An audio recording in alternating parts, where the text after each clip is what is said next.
What's cracking, everybody? Welcome back to the channel. New video. Yeah. I'm speaking truth from the cell to the streets. Did 24 years, now I'm finally free. H strong standing, no chains on me. Ex-con, ex-gang, but my soul found peace. Taught by the struggle, pain made me wise. I seen homies fall, seen mothers cry. Now I'm here to teach what the system denies. From the darkness I rose, Tupac in my eyes. This channel ain't clout, it's the scars I show. Life lessons in these rhymes so the young ones know. Dubs on the mic, watch the wisdom grow. If you walk through the fire, let your spirit glow. So I've been asked about curfew yards. People have been asking me in the comments here and there. They're like, hey, I heard you mention curfew yards. What does that really mean? And it kind of goes back to when I did the video the other day about 50-50 yards. And how nowadays, because of social media, more stuff that was just prison stuff, prison lingo, has been brought out here. And so now you have groups that have never even recognized a 50-50. It's not a term that the CDC created. It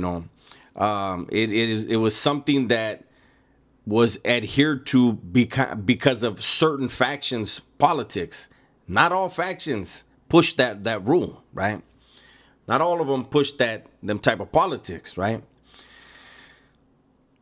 Somebody even said when I did the video the other day, they said that I was lying, that no way was Tehachapi a 50-50 yard in 1989. And it just cracks me up. I'm like, yeah, to your faction, whoever you are, obviously you didn't run with the Southerners, the Northerners, or the whites. Because if you're surprised to hear something like that, it's just because it wasn't on social media for you yet, right? There was no social media in 1989. Now, I'm going to talk about 3 yards that had curfews back then. Now things are changed. Everybody that was up in Pelican Bay, all the big dogs, right? The ones that people get mad that I say legends because they want to put their definition of legend on me. That's on you. That's fine. But back when all the legends were still inhumanely slammed down, they had rules and regulations that those underneath them were following, right? Now, for Southerners, Northerners, and whites, 3 yards I'm going to give you. CMC East, Tehachapi, and for a time, C facility in New Folsom. For the whites and the matter of fact, let me give you another one. B facility in New Folsom.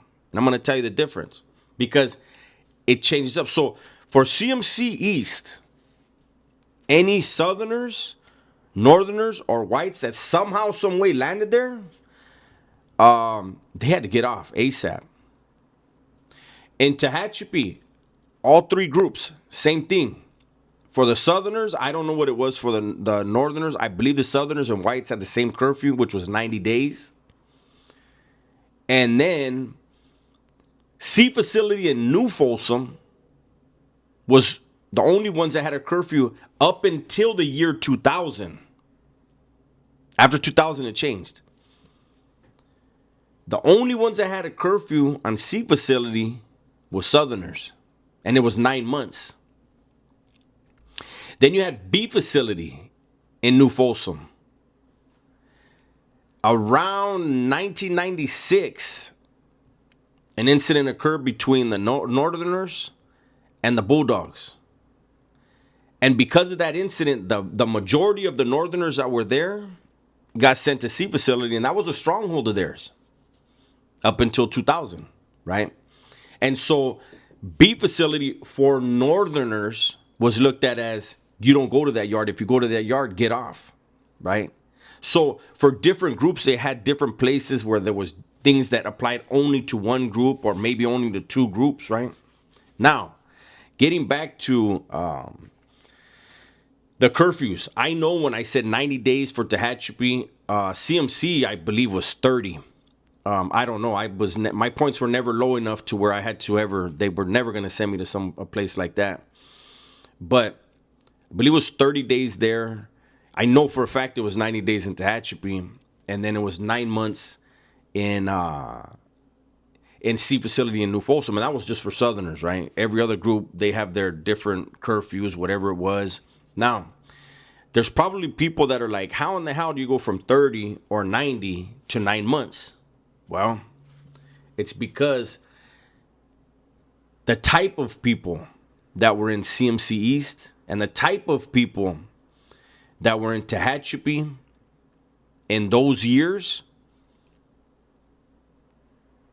they didn't want you to be around them. It was a bad look. And, I'll tell you this. So, I've told the story of leaving Pelican Bay and going down to Tehachapi. There was a bus load. We were the very first bus when they started sending a bus from all the 180s to Tehachapi. We're on the very first bus. And I remember looking around. We were on B Yard. And we all knew who on B Yard, what homies were going to be going. We didn't know who from A Yard or the shoe, but we knew from our yard. And I remember thinking, all these vatos that are going, we're all the same age. We're all youngsters. But there was one homie. He's one of the 12 original dudes that formed Las Flores, which people know now as El Monte Flores. And that man had been doing time since the 70s. He was a Vietnam vet. He had been doing time since the 70s and had a very violent, very well-established and respected resume, right? And so when I looked around, he was going to go, and I see all these other cats that were my age. And so I approached the homie from Flores. And I told him, I said, hey, look, Holmes, you're going to Tehachapi on that bus too, right? And he goes, yeah. And he used to hang around with my homeboy, who they knew each other from the San Quentin in the 70s. And my homeboy was there, and he's the one that told me, hey, homeboy's going, get at him. So I approached the older dude and, and the homie from Flores, and I said, hey, you're going, right? He said, yeah.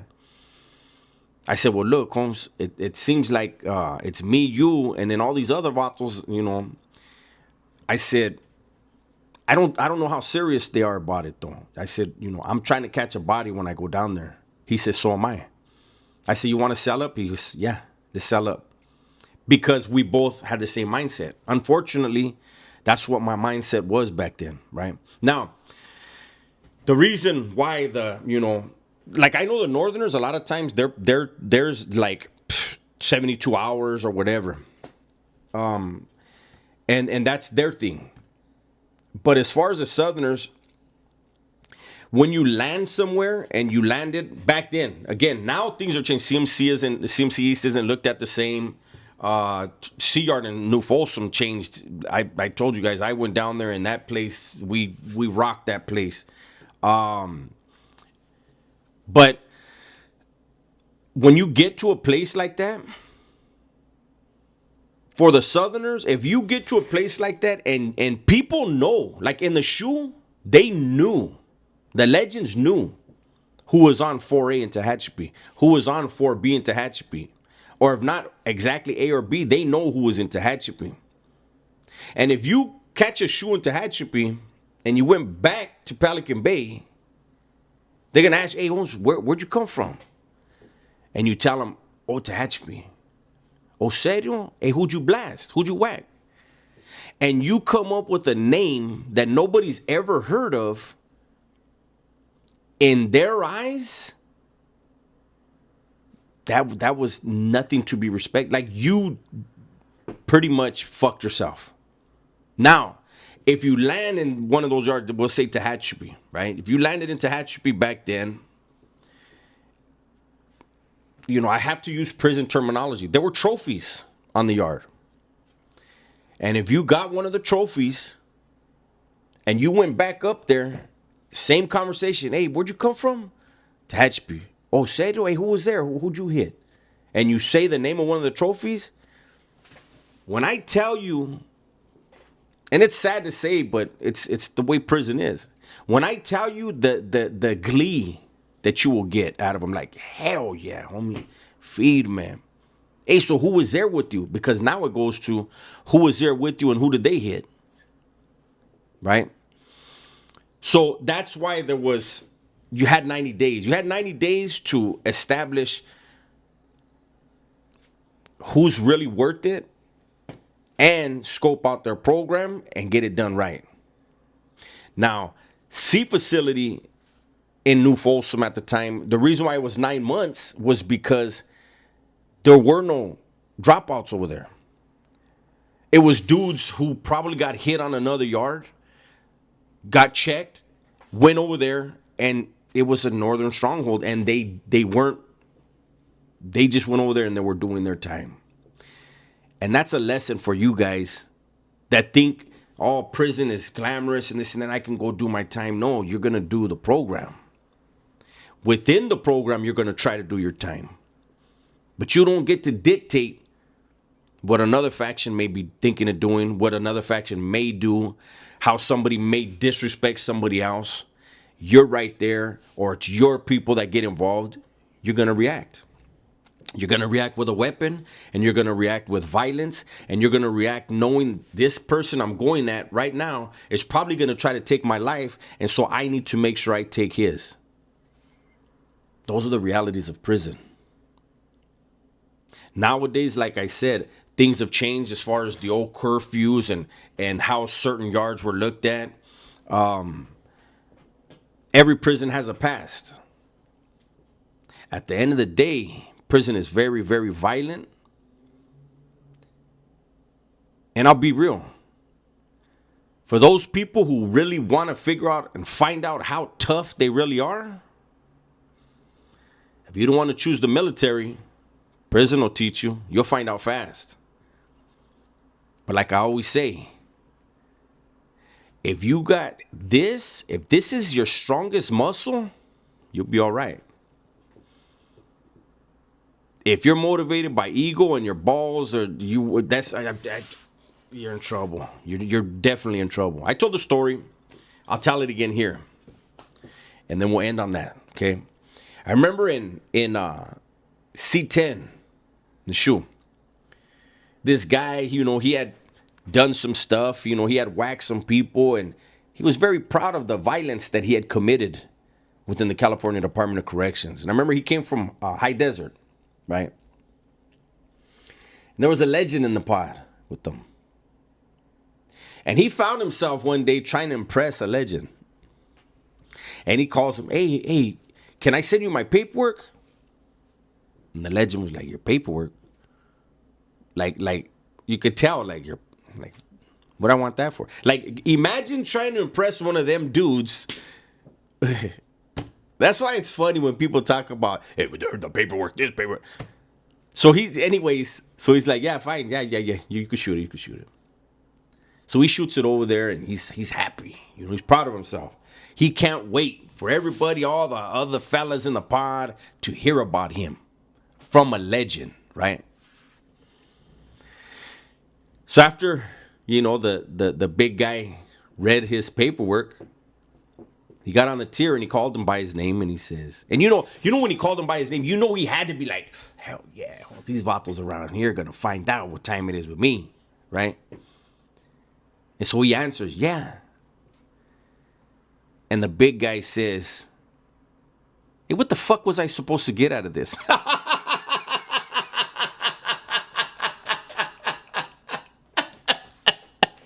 And I'm going to keep it real. This is somebody I didn't like. This was a political rival of mine. So this story is extra funny for me. So he said, what the fuck was I supposed to get out of this? And the deflated ego, the like, huh?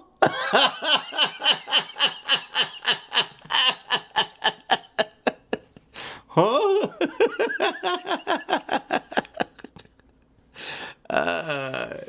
Like, it's one of those moments where you better not laugh, because Pelican Bay is so quiet. Like, don't fucking laugh, because everybody's gonna hear it. And then it's one of those things where, because of how stupid he sounded, huh? That that everybody's gonna wind up laughing, you know? But it's a serious moment. So he's like, and the big guy told him, all I got out of this is that you're a fucking idiot. Let that sink in. This dude had put in work, regardless if he and I were political rivals. You know, we ran around in the same. We used to smile at each other, laugh at each other's jokes on the yard. He was waiting for me to slip. I was waiting for him to slip. It was one of those things, and that happens all the time in there, right? But you always give credit where it's due. When it came to work, he had done work. But the big guy told him, all I got out of this is that you're a fucking idiot. He said, I don't see nothing in here that you are making any feria. You are not, I don't see nothing you were making any money. I don't see anything about you were moving dope. I see that you ran around stabbing dudes, eh? And he told him, I got 1,000 bottles like you. So, we'll end on that story, man. I know I started with the curfews. I ended with a story.